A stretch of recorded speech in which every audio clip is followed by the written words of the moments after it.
ఉజ్జియా ధూపం వేయుటకు ధూపార్తిని చేత పట్టుకొని రౌద్రుడై యాజకుల మీద కోపము చూపెను.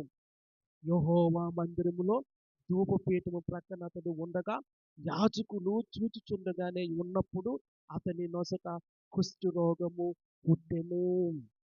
ప్రియులారా, పాత నిబంధన కాలంలో రాజైన వాడు ప్రజలను పరిపాలించాలి.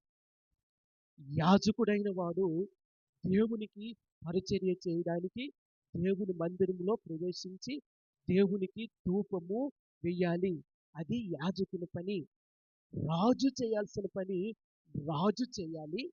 యాజకుడు చేయాల్సిన పని యాజకుడు చేయాలి. కానీ దురదృష్టవశాత్తు ఇక్కడ మనం చూస్తూ ఉన్నాము, రాజైన ఉజ్జియా మందిరంలోనికి ప్రవేశించి యాజకత్వం చేయటానికి